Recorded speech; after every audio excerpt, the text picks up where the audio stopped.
Hi guys, Matt Lemke here with Your Gamer Goggles, and I'm here with Jimmy Sanders. Hello.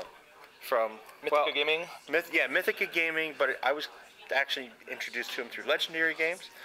And we're going to talk about Fate of Madness. It's an RPG card game, which is very interesting.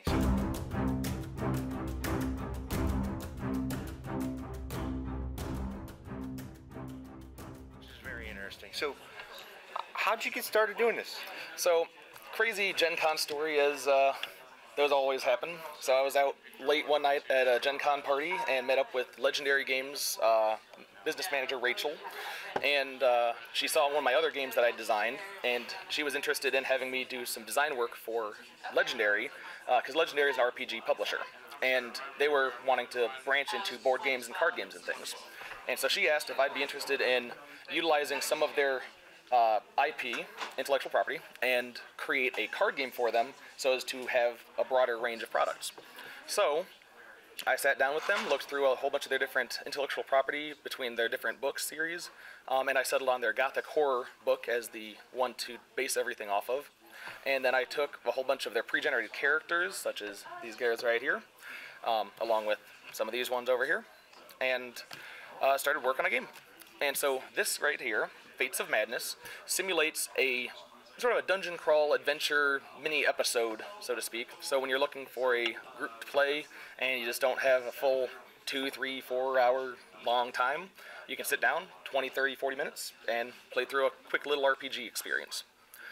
What's really cool about this one, it is a 1 to 5 player game, so you can play it solo, which is a little bit unusual. Yeah, that is a little unusual. So I'm guessing the dungeon is AI? Yeah, so you can do the dungeon as an AI or have a GM play it for you. So what we have here are the location cards, and that's the dungeon, so to speak. So how the game works, everybody selects a character. So I've got a couple pulled out already. And so you select a character. The game will always run with 4 playable characters. So there's 8 different possible options, but you make a party of 4. And if you've got one person playing by yourself, you control all 4 people. And every turn you just draw a location card and see where the adventure takes you. If you've got multiple people, let's say you've got 5 people playing, each person controls 1 player, and then the 5th person would control the location deck and select what the adventure is. So you might send them on the Derelict House, for example, and send them through that adventure, followed up by the Foul Needler as a monster encounter, and whatever other encounters the GM decides to throw them. Alright. So anything else before we actually play? The overall arcing theme here is using the Fate deck, so obviously no dice. And so to simulate a die roll, we use what are called Fate cards. And these are numbered 1 through 6. I apologize for the darkness of it. It's a prototype deck, and things always print off from what it looks like. It'll be fixed by the time we produce. So, numbered 1 through 6, and whenever you do an attack or make a skill check or something, you simply draw a Fate card, add that value to your core attributes, plus your weapons, etc., and that's how it works. Okay. In addition to that, we have the Madness deck, which are Fate cards with a skull symbol on it. If you draw one of those, it means you automatically fail, or a monster might do a special attack instead. Oh, okay. So, it's a little bit extra there. Alright. Alright, I'm going to switch the camera, guys. Bear with me. We'll eventually get a proper cheat sheet card, but for now that's our cheat sheet for what the different symbols mean. It's the one on the top. Oh, okay, they're both cheat sheets, technically. Yep, so for a monster with its different attributes for what type of monster attributes they have, whether it's the magic damage or physical damage, armor, magic resist, or whether you've got the different special ability keywords there, so if you've got stealth or heal or etc. Okay, very cool. I'll keep that over here. Yeah, that'll help. I need to cheat. Indeed. So, assuming we're starting with the existing party, I don't think I've got the hit points set up right. In the top corner, there should be a 10, 15, or a 20. So there's 20, 15, 15, and 15. Yep. And if you would adjust them so that this is the health tracker card, it goes up and down, so just move it. There's a little arrow on the side, so you can just slide it down and up. So it's at 20 at max hit points for that guy. Yeah. And then slide that down. Excellent. That way, when you take damage, you just move them up and down to... Up and down the life tracker. Yep, up and down the life tracker. Nice and simple. So, we begin the adventure.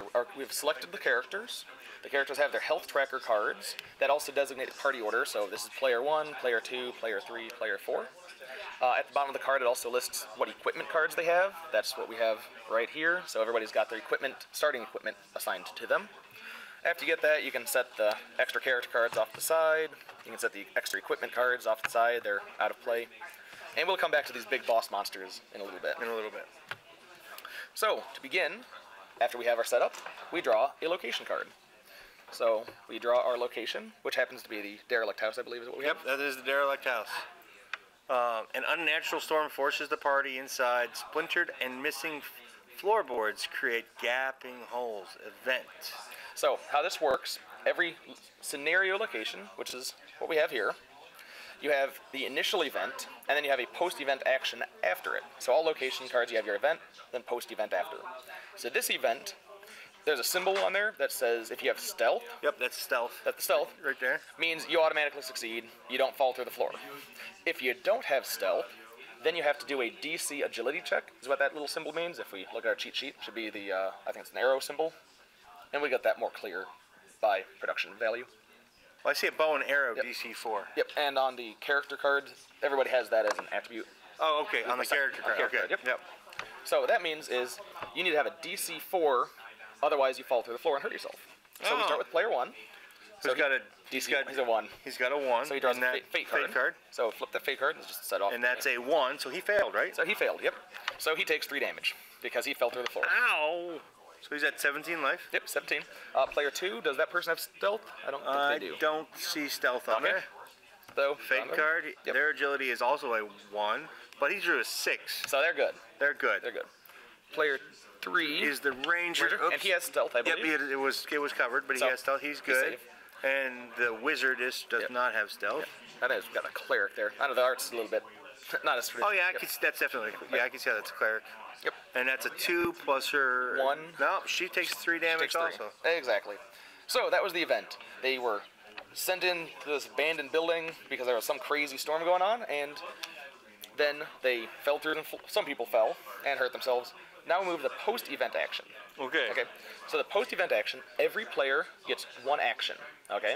So the Inquisitor character here gets 1 action. The witch, I believe, gets an action. Yep, witch, Ranger, and the cleric. So each one of them gets 1 action.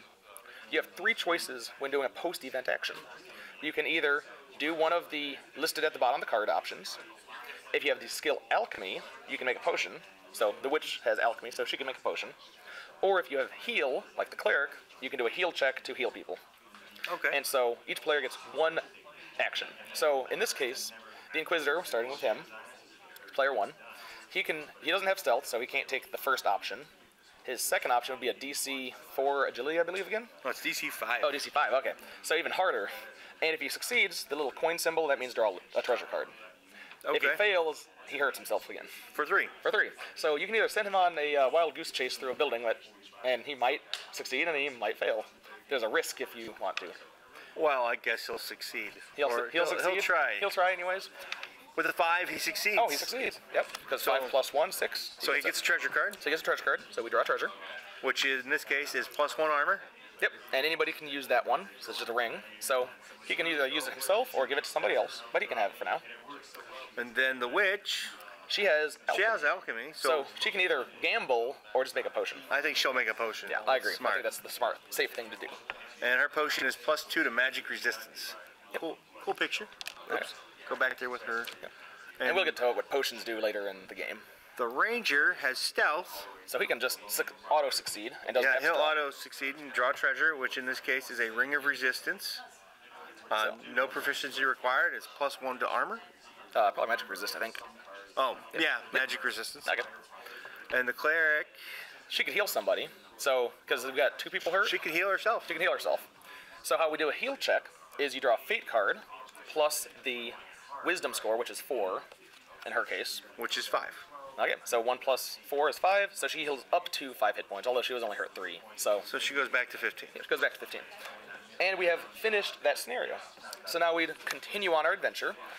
One quick note about these scenario cards. In the top corner, we have what's called the Doom counter. It's a little right skull there. with a number on it. Once you have drawn 3 of these cards that have a Doom counter on it, then we fight the final boss. Okay, so that's the end of the game. Whoa, so we only need 1 more, really, right? Oh, and it's a total of 3 cards. Oh, okay. So not a total of 3 on the number. What's the 2 for? So once you draw 3 of them, then you add all 3 cards together, and that dictates what the final boss is. Oh. So you don't know what the boss you're going to fight until the very last card. Interesting. So it keeps it a little bit on suspense that if you don't know, even if you've memorized the bosses, you still don't know what you're going to... You can't pre-plan your adventure going, oh, this boss is always going to attack this guy, so let's just dump it all on one player. It keeps you on your toes that way. Okay, so we finished this scenario. So now we draw a new location card. So we draw another one. And in this case, we have the a monster. Foul Needler, Yep. which is a monster. He looks foul. Indeed. Trudging through a swamp, you disturb a Foul Needler. So we went from this abandoned house, and apparently there was a swamp at the bottom of it, and we were starting to cross through that swamp. And he has alchemy. So we've got a couple different... Yeah, so at the very bottom, that's the post-event action, and that's where you'd get a potion, I believe. Oh, okay. Yep. So yeah. So how the monster works, we got the hit points up there. We have the monster health tracker right here. Okay. So we can set that on the monster. So he's got his hit points. And monsters always attack first, because that is just how things go. Okay. So we draw a fate card for the monster. And the fate card is a 1. But it is specifically a madness 1. Oh, yeah. So he fails. Oh, no, so he is better for him. Monsters like the madness. So, in this case, you've got 2 columns for the monster attack. You've got a left column, which is blue, and you've got a right column, which is red. Or it should be. On the blue column, on the left, that's if you draw a regular fate card, like just the standard red, no skull ones. If it's a madness card, then we draw and use the right column, which is usually a lot worse. Yeah. So in this case, it's the melee. It's the 2 sword and shield, or are we using the? Yeah. So we'll do the right hand column, and there's a key here. So it'll be physical. It'll be either physical or magical damage. One's going to have a number to it. So on the red column, 6 for the and it's the sword physical damage. Okay. So it's 6 plus 1 because that card has a value of 1, which is so 7. 7 physical, and then what's the at the very bottom on the right hand column is a number with the priority. 4. 4. So that means it hit player number 4 for 7 physical. Ow! Is our poor little player. Good thing we healed her. And so we take, for doing damage, you take the damage minus the armor. So I believe she has 2 armor. Yeah, she has 2 armor. So that puts her to 10 health. Yep, because she took 5 damage. So 7 minus 2 is 5. So took 10. And now I guess the players get to go. And now the players get to attack. Now the players have a couple options in combat. Okay? They have the ability to do a basic attack, which is draw a fate card, add that number, plus the weapon they're using, plus the attribute associated with that weapon. So if the Inquisitor was attacking, he'd be using the fate card plus the longsword, which is 2, plus the strength, which is 4, so it'd be 6 plus the fate card. If you don't want to do that, you can do what's called a focus attack, which means you pass your turn, and the next turn you do a bonus 2 damage instead, in addition to your fate and everything. In this case, if you got a special ability called Smite, which the Inquisitor does, instead of being plus 2, it becomes a plus 4. So it's really hard when he does a focus attack. So it's a good idea for him to wait. Yeah, we can do that. And then next turn, he'll just hit really hard. Most important to use the focus attacks on the boss monsters. Depends on the monster. Sometimes the monsters have more armor. Sometimes they don't have as much armor. So sometimes it's a good time to focus. Sometimes it's not. Kind of make a decision, case by case. Third option. If you have potions, like the witch has a potion, you can apply a potion to a party member as your action.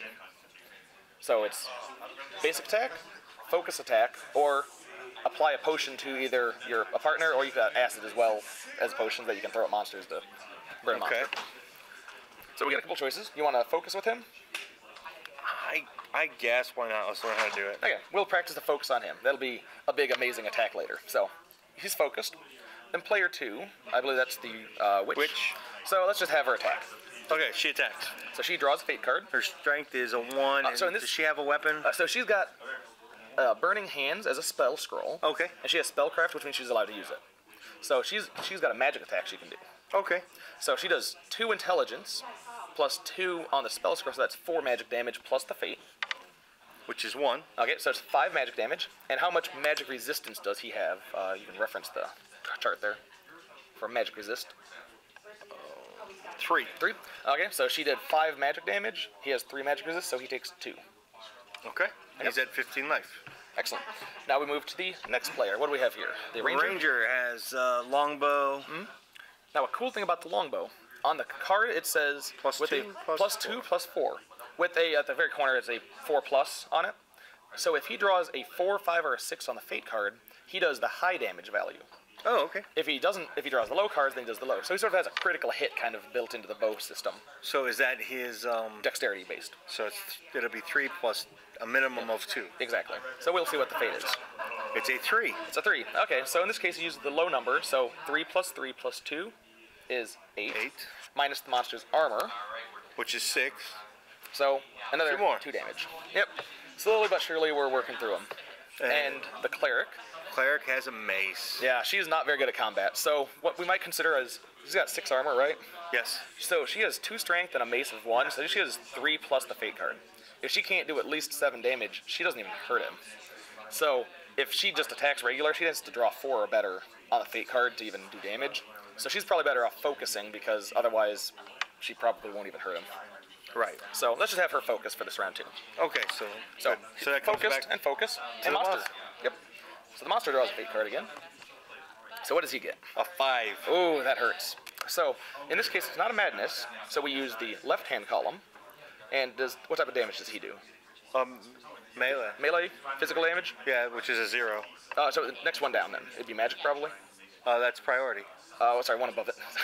Magic is 1. Magic is 1. Okay, so he does 1 plus 5, so he does 6. 6. Magic, and the priority was 1, you said? Priority is 2. So priority that'd is be 2. the witch. So that'd be the witch. So the witch is taking 6 magic damage. Does she have any magic resistance? She's got the potion, but she didn't use. She didn't use it, so she takes 6 magic damage, which hurts because she doesn't have any magic resistance. Wow, that hurts. That hurts. Okay, now we get to see some good hits now because we got a smite on this We have guy. a smite, yeah. So we draw his fate. And his fate is a 3. Okay, so fate with the smite, it's plus 4 on a focus attack. So 7. 7 plus his strength of 4, 4, which is 11. Plus his weapon, Which is another 2. so it's 13. So I think 13 hits this guy. I think 13 hits that guy too. So he's got, was it 6 armor? Yeah. So, Or no, he's got 4 armor. oh, 4 armor. Okay, so he's got 4 armor. So that means 13 minus 4 is 9. So Yep. that guy just took 9 damage. So that was a big hit. He's hurting. He's hurting. He might actually. Yeah, I bet you guys will finish in this round. I think the witch might be. Well, the witch might be able to. Well, we'll see. Because she still gets to use her. Yep, she can Her- just her She'll spell pop scroll. her scroll off. Yep. 3 plus 2 is 5 plus her Intelligence, which is 2. 2, which is 7, And against the magic resistance, which is 3. 3. So that's 4. She does 4. And he's at that puts him. That technically puts him at 0. Okay, so if you put him to 0, he's dead. So we've killed the monster. Now we move back to our post-event action, since every player gets 1 post-event action. So at the very bottom, we have a DC something check. DC 4. DC 4, and I think it's a wisdom, probably. Well, it's for potion. Potions, yeah. Now, For alchemy, he's got a 1 on it. yeah, the alchemist has 1 on it, which means you draw 1 potion. That's Okay. the potion symbol for drawing a potion. And I believe the DC was for the wisdom check, is what it was supposed to be. I don't recognize the symbol. What do we have here? Symbol. It look. Oh, it's the tail. It's the. I guess it's spelled. I don't. Yeah, sorry. I think there was 1 misprint. I think it was 1 card that was misprinted on the type of. It's whatever at the bottom is on Well, the character so card. that'd be wisdom then. Yeah, it's wisdom. Okay, so no, it's good. So it's wisdom. So he can do a DC 4 wisdom check and make a potion. So let's try. 3 plus 1 is 4. Oh, so he succeeds. So 3 plus 1 is 4. That's the DC wisdom. You got magic resistance. So he's got a magic resistance potion. Now the witch, she can just make a potion for free because she's got alchemy. So she doesn't have to try that. She can just auto make it, Auto makes healing. which is good since you're hurt. She is hurt. This guy might as well try because no harm, no foul. He got a madness. He got a madness. Yep. If this was on somebody that had a auto succeed, let's say you had it on the cleric who has 4 wisdom, even if on the cleric that'd be 1 plus 4 is 5, which is succeed. If it's a madness, you always fail though. So Okay. even on an auto success situation, you fail. So you have to be careful of those madness cards. And the cleric probably wants to heal somebody who's hurt. The witch is hurt real bad. So let's do a heal on the witch with the cleric's turn. 2. So 2 plus 4 4. wisdom is 6 hit points, so the witch heals back 6. And then we have completed the encounter. Anybody can trade equipment whenever you want, assuming that they are able to use it. Sometimes you got weapon armor proficiencies to limit people's abilities. And then we'd continue to draw location cards, and there'll be other scenarios, or there'll be other monsters to fight and encounter. Eventually you'll have drawn 3 of these scenario cards, which then you add up the 3 of them.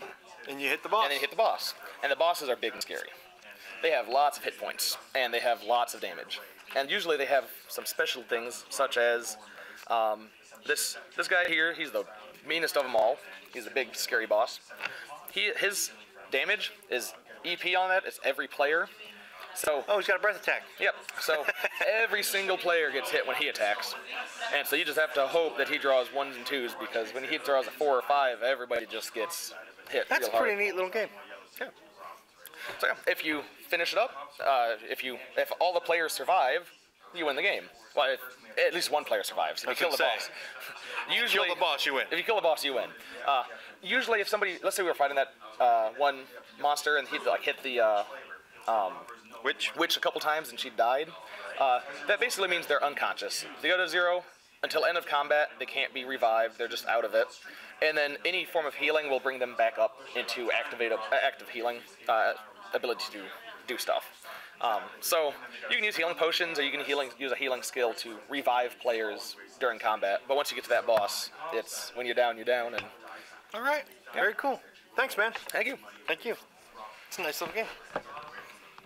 When's this coming out? Oh, so this one is currently on Kickstarter as we speak. Go there. Yeah. July 9th is the last day for it, so we got a couple weeks, so no rush, but we'll definitely want to see it soon.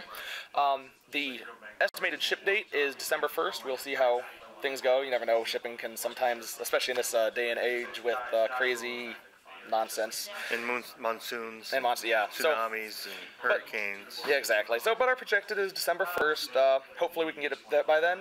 If we're late, I apologize, but we'll really try to hit that date. It's a $30 pledge. Anywhere in the U.S. is free shipping, so $30 free shipping for this game. That's pretty cool. Yeah. If you're overseas, it's a little bit pricier than that, since overseas shipping costs an arm and a leg. I mean, it costs 3 times as much to ship the game as it costs to manufacture it. It's a nightmare. Or more, yeah. So, I've shipped to Russia before. Yeah, it's not cheap. And in addition to that, if you like all of this gorgeous art, all of this came out of the Legendary Games Gothic Horror Compendium, so that's a Pathfinder system. So if you like playing Pathfinder, you can check out Legendary Games' book.